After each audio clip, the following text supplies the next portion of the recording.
اہل حدیثوں، تمہاری سب سے بڑی ذمہ داری یہ ہے کہ تمہارے بچے، تمہاری عورتیں، تمہارے بوڑھے، تمہارے نوجوان اپنے آپ کو اس سانچے میں ڈالیں جس سانچے میں رب نے محمد کریم کو ڈالا تھا صلی اللہ علیہ لقد کان لکم فی رسول اللہ اسوۃ حسنہ۔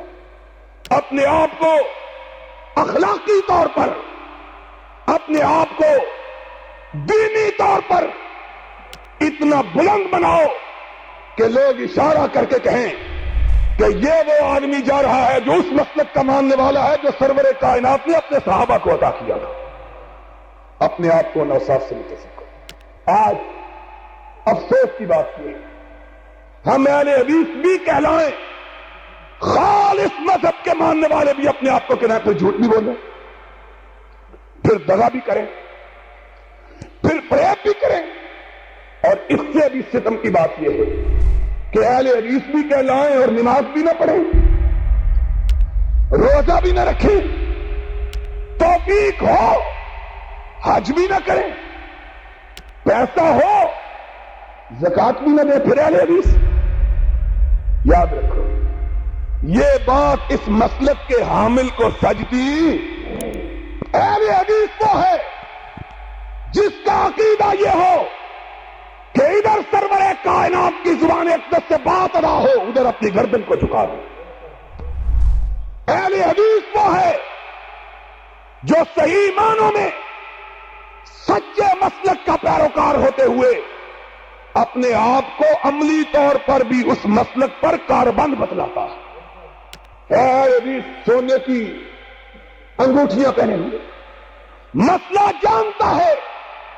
نبی یہ کائنات کی بارگاہ میں ایک شخص حاضر ہوا سونے کی انگشتری پہنے ہوئے، نبی کی نگاہ مبارک اس پہ پڑی، ہاتھ بڑھایا، سونے کی مندری اس کی انگلی سے نکالی، پھینک دی۔ آپ نے فرمایا اللہ نے میرے امت کے مردوں پہ سونے کو حرام قرار دیا ہے۔ نبی یہ کائنات اٹھ کے چلے گئے، وہ صحابی بھی اٹھ کے جانے لگا۔ ساتھیوں نے کہا جا رہے ہو، یہ انگشتری، یہ انگوٹھی اٹھا لو۔ اس نے کہا کیوں اٹھا لوں؟ کہا اس کو جا کے اپنی بیوی کو دے دینا۔ اس نے کیا جواب دیا؟ اس نے کہا جس چیز کو میرے آقا نے پھینک دیا ہے اب قیامت تک اس کو اٹھانے کی جرات نہیں کر سکتا۔ انہوں نے کہا نبی نے مرد کے لیے حرام قرار دیا۔ فرمایا مجھ کو یہ معلوم نہیں، مجھ کو تو یہ معلوم ہے نبی نے میری انگلی سے نکال کے پھینکی تھی۔ نبی کی پھینکی ہوئی چیز کو میں اٹھانا گوارا کر سکتا؟ لوگوں تمہاری ذمہ داری ہے، تم کتاب و سنت کے ماننے کے دعوے دار ہو، تمہاری زندگیاں کتاب و سنت کی آئینہ دار ہونی چاہیے۔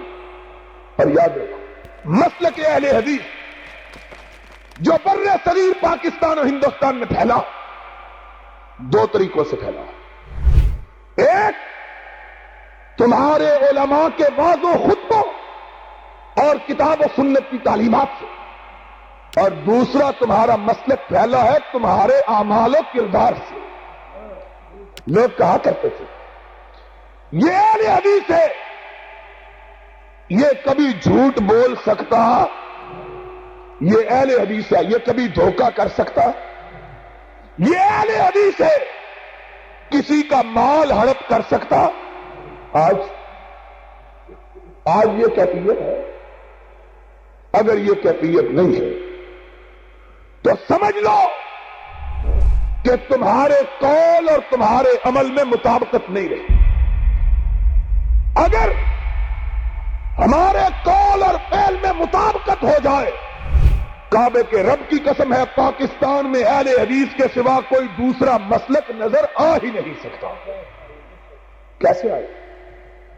لوگ اہل حدیثوں کو پہلے کہا کرتے تھے نماز پڑھنی ہے تو ان کے پیچھے، دیکھنی ہے نماز نبی کی تو ان کی نماز کو دیکھو۔ لاہور کے اندر کسی زمانے میں اہل حدیثوں کی صرف ایک مسجد تھی، اور وہ مسجد کی چینیاں والی تھی. بڑے بڑے علماء مولانا عبد الواحد غزنوی رحمت اللہ علیہ ان کو وہابی کہہ کے ان کو گالی دیتے اور لوگوں کو ان کی بات سننے سے روکتے تھے. اور پھر رات کی تاریکی میں صبح فجر کی نماز ان کے پیچھے ادا کیا کرتے تھے. لوگ پوچھتے دن کی روشنی میں ان کی مخالفت کرتے ہو, رات کی تاریکی میں ان کے پیچھے نماز پڑھتے ہو, ماجرا کیا ہے؟ تو جواب دیتے کہ ان کے پیچھے نماز پڑھ کے رسول اللہ کی نماز کا نقشہ آنکھوں کے سامنے آ جاتا ہے. اپنی نمازوں کے اندر تاثیر پیدا کرو, اپنے اعمال کو, اپنے کردار کو درست کرو. جس طرح اللہ نے تمہیں مسلک خالص عطا کیا ہے, اسی طرح اگر ہمارے اعمال بھی درست ہو جائیں تو خدا کی قسم ہے اللہ کی رحمتیں دنیا میں بھی ہم پہ نازل ہوں گی اور آخرت میں بھی اللہ ہم کو سرفراز کروائے گا. لیکن اگر قول کے ساتھ عمل کی مطابقت نہیں ہے تو خالی مسلک انسان کی نجات کے لیے کافی نہیں ہے. اعملوا فإنی لا أغنی عنکم من اللہ شیئا. اہل حدیث کی سب سے بڑی ذمہ داری یہ ہے کہ وہ اپنے آپ کو سرور کائنات کی زندگی کے نقش قدم پہ, آپ کے نقوش پا پہ چلائیں, اپنی زندگیوں کو حضور کے سانچے میں ڈلائیں.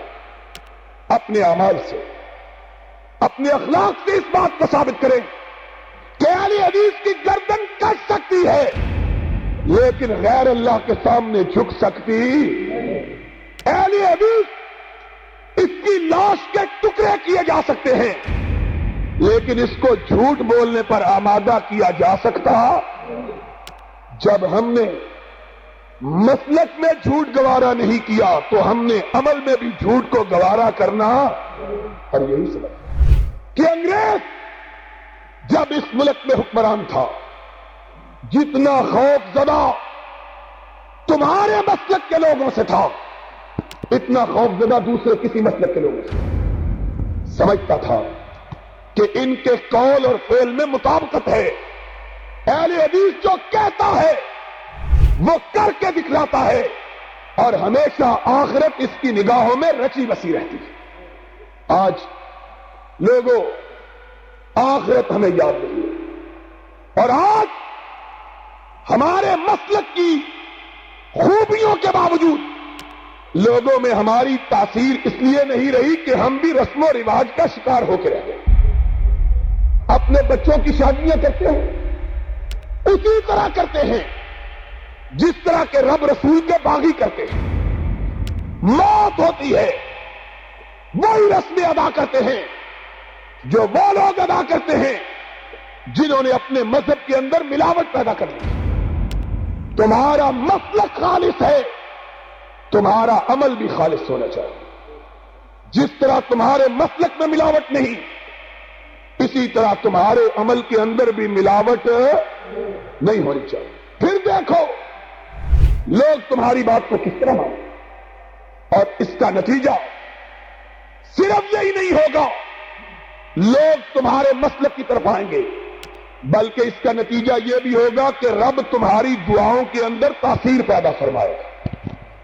جو رب سے مانگو گے رب عطا کرے گا. پھر محمد الرسول اللہ صلی اللہ علیہ وسلم نے ارشاد فرمایا کہ بندہ مومن کے لبوں سے اس کی دعا جدا نہیں ہوتی کہ رب اسے پہلے پورا فرما دیتا. لوگوں آج ہماری ذمہ داری یہ ہے کہ ہم اس مسلک صحیح کے پوری طرح عامل بنے, اس کو خود سمجھیں, لوگوں کو سمجھانے والے بنے. پہلے ایک اہل حدیث مبلغ ہوتا تھا, اب اچھے خاصے اہل حدیثوں کو اپنے مسلک کا علم, اپنے مسلک کی خبر رکھو اور عمل سے ثابت کرو کہ تم رسول اللہ کے دیے ہوئے دین کو ماننے والے ہو. وگرنہ یاد رکھو کہ نہ دنیا میں سرخروئی ہوگی نہ قیامت کے دن نجات ہوگی. آج سب سے اہم بات, سب سے اہم فریضہ جو ہم پہ عائد ہوتا ہے وہ عملی اصلاح کا ہے.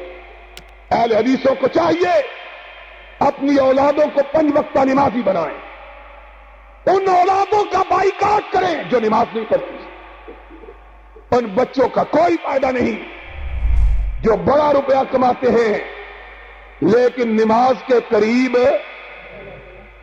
ان اہل حدیث بچیوں کا کوئی فائدہ نہیں جو پیدا تو اہل حدیثوں کے گھروں میں ہوئی ہیں لیکن اللہ رسول کے احکامات کو نہیں جانتی. قیامت کے دن پوچھا جائے